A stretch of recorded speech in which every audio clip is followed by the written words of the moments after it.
Hey everyone, welcome back to Bagel TCG. Today we're going to be doing another Florian deck tech, this time for OTK Florian, who I think is going to be one of, if not the strongest versions of Florian in the new post-Enigma meta. So let's go into the deck, talk about what's different from normal Florian, how it wins, and what the different matchup spread looks like.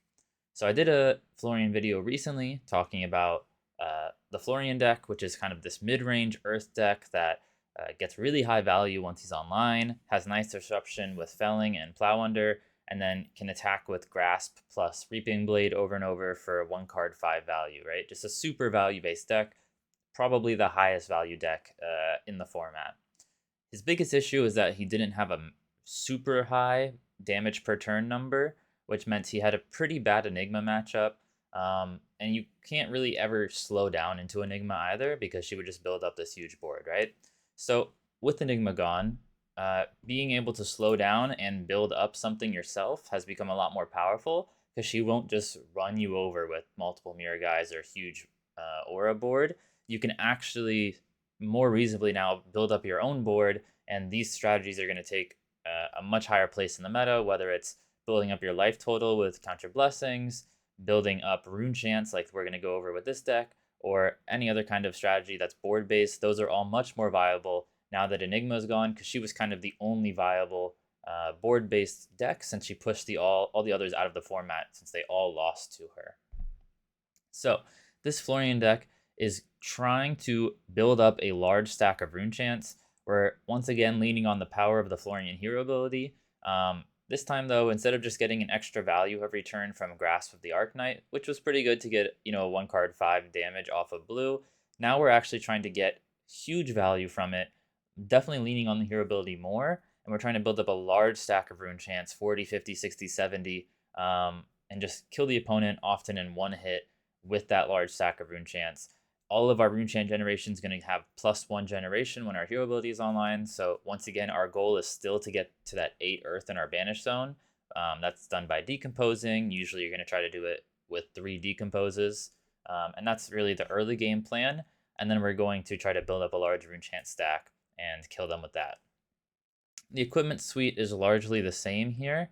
We're only on Face Purgatory here. Plume of Evergrowth is really, really powerful in normal Florian, but we only have 11 blues in the Runechant OTK version. We don't really need them very often. Our weapon only costs 2, so it only needs a yellow, and we don't really pitch super often either outside of Receptor, so we have a lot more yellows with 16 yellows, but only 11 blues compared to traditional Florian that usually runs 24, 26 blues and only like 3 yellows with the plow unders. So definitely a very different resource base because our weapon only costs 2 instead of kind of costing 3 with Grasp plus Reaping Blade like it did before. So because of that, we also can't really run Plume of Evergrowth because it uses a blue, and we just don't have blues that often. So we're just going to do Face Purgatory here. Other than that, similar equipment, except Scepter of Pain here, of course. This is a one-handed scepter weapon, so we have a few things on our sideboard we can choose as our other one-handed, since we get to wield 2 things with this. This just costs 2 resources, and it shoots the opponent for 1 arcane. If they take the damage, you get to make a rune chant for each damage dealt this way. Typically, of course, that's hitting them for 1, and then you get 1 rune chant. Once your hero ability is online, it'll hit them for 1 and make 2 rune chants, which is pretty nice. The big thing is that you're not attacking them with this. It's just a arcane shot, basically, from this wand here. And because of that, you don't actually trigger your rune chants, right? The way rune chants work is that when you play an attack action card or activate a weapon attack, it destroys all the rune chants and throws them at your opponent. But this is not considered attacking the opponent. It's just an action. I think you should be able to see the difference here. Yeah, you can see on a regular weapon, it actually says attack in bold, but it doesn't say that on Scepter, so you can keep shooting them and it will keep your rune chant stack going up. The other massive synergy here is it makes Channel the Millennium Tree super, super strong. This is one of the few reasons we even run blues in the deck. We only have 2 cards that really ever need blues. It's Felling of the Crown and Channel of the Millennium Tree. It's the only 3 costs in the whole deck. But they're just both so good that we do need to run some number of blues for them. Channel the Millennium Tree when it enters and at the beginning of your action phase, amp 3. What that means is your next arcane effect will deal 3 extra damage. So if you place it on the Millennium Tree and then shoot them with Scepter of Pain, instead of dealing 1, it'll deal 4 arcane damage to the opponent. And if they take 4, you make damage for each, you make a rune chant token for each damage dealt this way. So you would actually make 4 rune chants, which is really strong. That's 2 resources for 4 arcane and then 4 rune chants after, which is another 4 arcane. So 8 damage total for only 2 resources. Super, super good. And then you can once again do it next turn if you pitched an Earth card. This will stay around in Amp 3 at the beginning of your turn, so you can Scepter again. And if you happen to pitch 2 Earth cards somehow, you can then do it a third time. That's not super common because usually you're just pitching for Scepter the next turn, but it's still pretty good to get, up to 8 rune chants and 8 arcane damage at the opponent. If your hero ability is online, you can shoot them for 4 arcane and make 5 rune chants, for example. So that's probably the biggest power of Scepter here. Other than that, if you just happen to keep a card, it's fine to use it, but honestly, you don't use it super often. It's usually better to block with that card than to use Scepter, but if your opponent just has a weaker turn, you get some cards, you can use it. Mostly we're using it for Channel the Millennium Tree. Now let's go through the deck. The deck's very different actually from how a normal Florian deck looks. Of course, we already talked about how it's way less on blues. The only blues we're playing are the Germinate, Autumn Touch. These are here basically just because they're blue Earth 3 blocks, so we're going to be able to block with them and fill our graveyard. Germinate's actually pretty nice because it can make rune chants. You don't get to pitch a bunch of blues for it often. You could actually play this like Germinate kind of OTK style with the other Florian. Just took way longer, but you could eventually like Arsenal Germinate and then pitch 4 blues or 3 blues because you had so many blues in the deck. You're not really doing that here. I sometimes will Germinate turn 0, or if they just have a weak turn, you can Germinate, but usually you're just going to have like 2 yellows to pitch to it, or maybe if you're lucky, like 2 blues, or maybe a blue, a yellow, and a red, something like that. But we're not resolving Germinate nearly as often here. It's mostly just for a blue or 3 block. The other blues we have are Fruits of the Forest, not a 3 block, but you can discard it to gain 2 life, which actually is a lot stronger in this deck because we're playing Thistle Bloom here, which we'll go over in a second. And then Amplify the Arknight. This is because if you have 3 rune chants, it's free.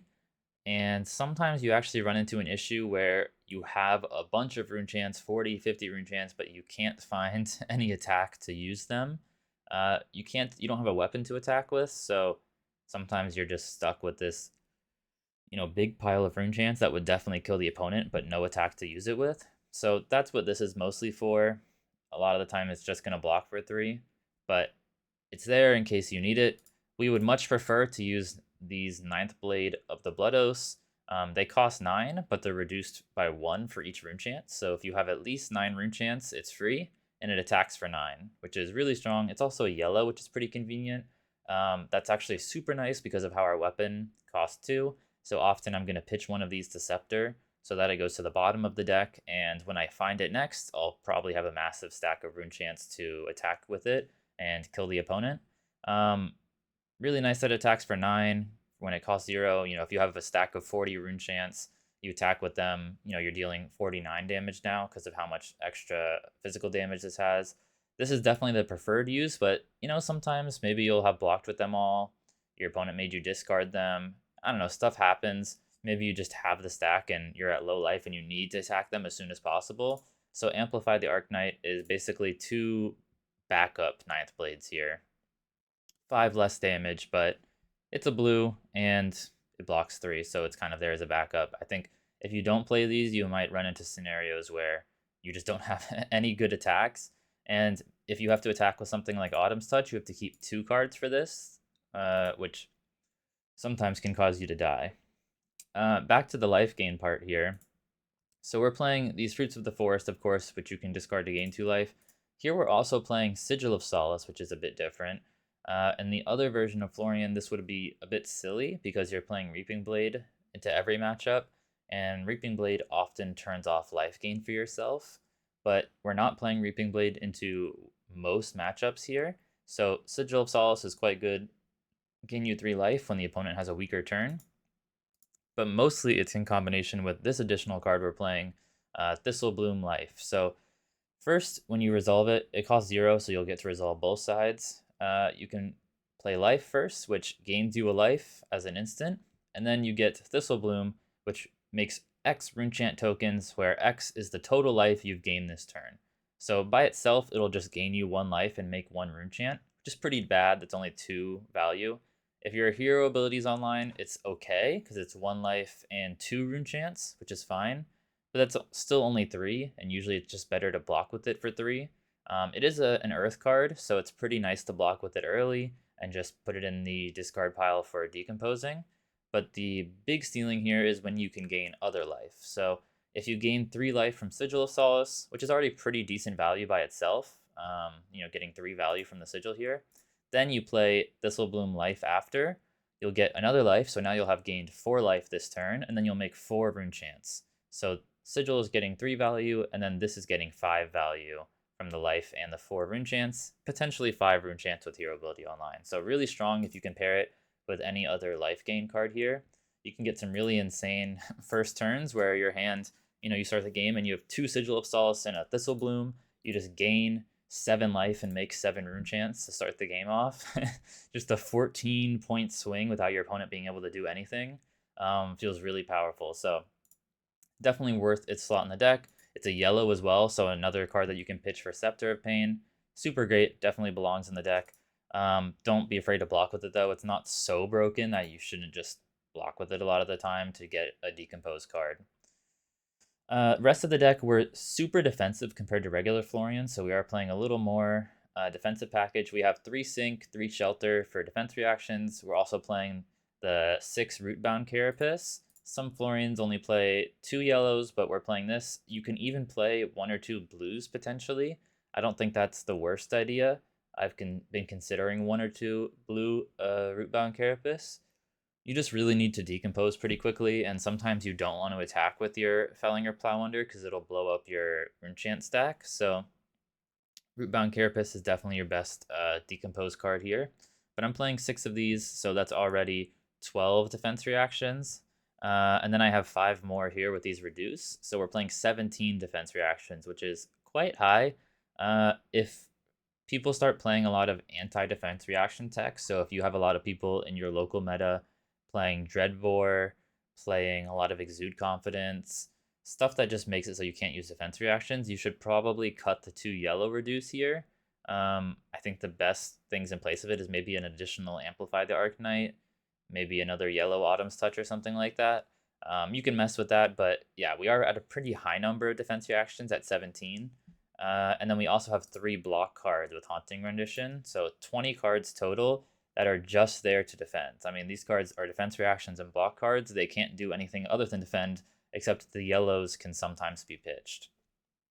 But hyper defensive, 1 out of 3 cards in our deck is just there to defend.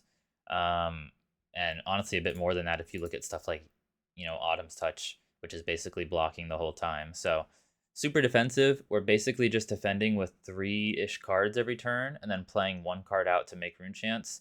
Sometimes you're even going to block with all 4 cards if you don't have anything that makes Runechants. And then maybe if you hit, 2 Deadwood Dirge, you'll just play them both. But we're playing a lot of these. Reduce is really great in this deck. You're going to almost always have a stack of Runechants because you should not just be attacking every time you find an attack. You want to build up, especially once your hero ability is online. Once that hero ability is online, you really want to just build up a lethal amount of Runechants. Now, what does a lethal amount of Runechants mean?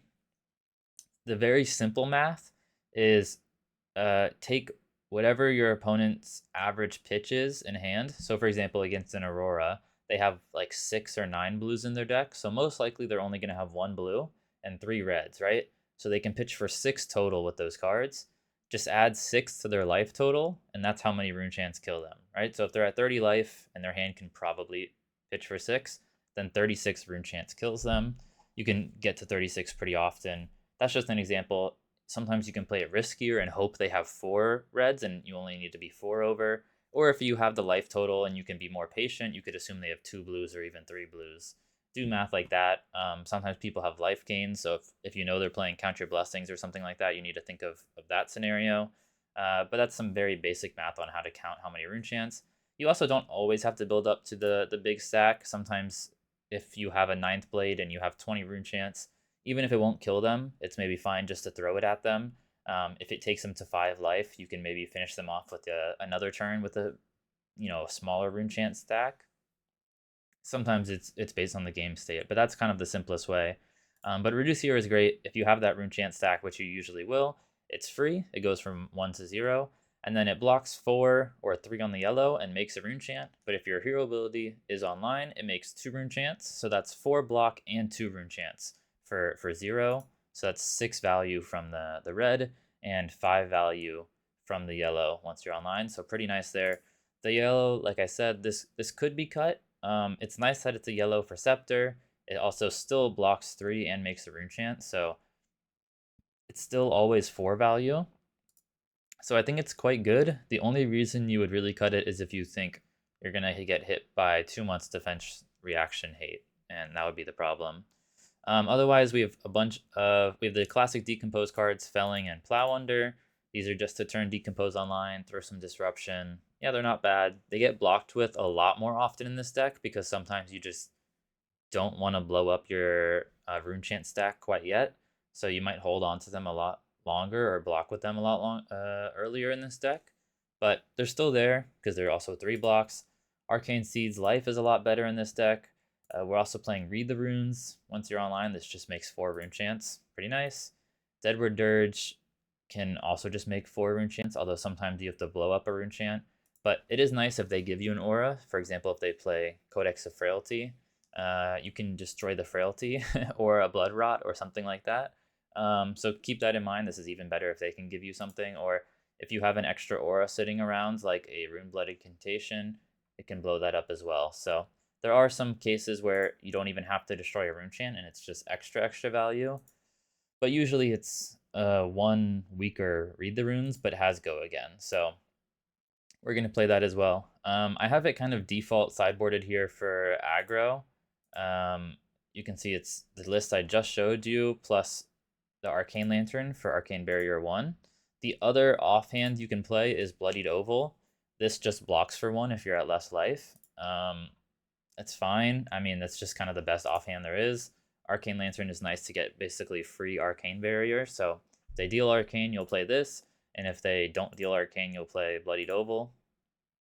In the sideboard, we have basically a package to make even bigger stacks against decks that need that are a lot slower. So if you're playing against, a Jarl who is going to be a lot slower but might gain some life and do stuff like that, then you don't really need these defense reactions. So I can maybe show it here. I hope I have it sideboarded right. So yeah, you can see I cut 6 defense reactions, also cut some of these yellow Autumn's Touch that are just kind of extra. And then I added in the 3 Sonata Galaxia, the 3 Rune-Blood Incantation, and the 2 Rune-Blood Barrier. These just make you way more rune chants. The Sonata Galaxia search for the 5 auras we just added. And the auras make, these Rune Bloods can make 3 rune chants, or if your hero ability is online, they can make up to 6 rune chants. And then the Rune Blood Barrier makes 4 or 5 if your hero ability is online. So just ways to make a lot more rune chants. They're a bit too slow. They all block for 2. So it's a bit slow and can be a little janky against aggro when you really need the 3 block. So we need those defense reactions and the extra 3 block on the yellow Autumn's Touch. So they're out against aggro. Yeah, they're just too slow. I mean, this takes 3 turns to get its full value. This, they can hit you and just destroy your rune chant stack. And they all block for 2, but against slower decks, they're just really strong. This Evergreen is maybe just me trying to be a bit cute. I don't know if this is really necessary. It might be better as like a red Autumn's Touch. It's here for 1 to be a popper against Prism, but also maybe against a fatigue matchup if that's something the deck should ever worry about. You can play this as anti-fatigue tech. I'm not sure on this. You can maybe make this whatever you want. It could be a 3rd Rune Blood Barrier. It could be, like I said, a 7 power, like red Autumn's Touch for Prism. This is kind of me being a little cute here, but this can be whatever. The rest of the equipment should definitely stay. We have Dietic Carapace and Nullrun Boots to get even more Arcane Barrier, up to 3 Arcane Barrier here. And if you're playing the Arcane Lantern, you could even have 4. But what you're usually doing is, for example, against Kano, you have the Arcane Lantern plus the Diadec Carabus, and you have the Nullrun Boots here, but you can play, I think sometimes it's even better to play the Well Grounded. And then you could even play this setup, which kind of gives you Spell Void 2 here. I'm not sure which one's better. I think maybe the Well Grounded is better, but you also have Amethyst Tiara, which makes it so you can lose against Kano, but it's a lot harder than regular Florian. I think it's like your worst matchup. But with Amethyst Tiara, you can build a stack, and they can't really ever combo you because you'll just make them all have Spell Void. So the worst it can do is like draw. You can just hit like a stalemate and draw, or you can build a stack and then attack them with it. And I believe you can Tiara with them on the stack and do that. The Reaping Blade is for specific matchups where you need to attack them. I think it might just be for Prism in here. Yeah, because you'll have to attack their Spectra. So this is mostly there for clearing Spectra. I don't know if I have it for any other matchups. I'm not going to look through them all right now, but it's mostly for Prism because you need to have a weapon to swing at their Spectra. That matchup is pretty hard, but definitely winnable. And that's the deck. I think it's pretty fun. I really enjoy building up a rune chant stack. I've gotten, I think so far I know that you can get higher, but so far the highest I got in my like 20, 30 games of testing was 71 rune chants. That's just fun, right? You build up this massive stack of 71 rune chants, attack with your 9th blade, threaten 80 damage. I mean, I think that's really enjoyable. It is a bit of a linear game plan, meaning you're kind of doing something similar every game. You're just making a big stack of rune chants, but I kind of think you can simplify any Flesh and Blood deck to a linear game plan. That is the deck. Let me know what you think. I do have a Metafy guide on Florian. I've already had 14 people grab it, so I really appreciate the support from everyone so far. It talks a lot about Florian. This first section is on the regular Florian, then I just added an extra chapter on the differences for OTK Florian. I'm going to continue updating this guide as long as Florian is a relevant meta hero, which I think will be for a while now. He seems to be one of the top decks. Thanks so much for watching. Remember to like, comment, subscribe, and I'll see you next time.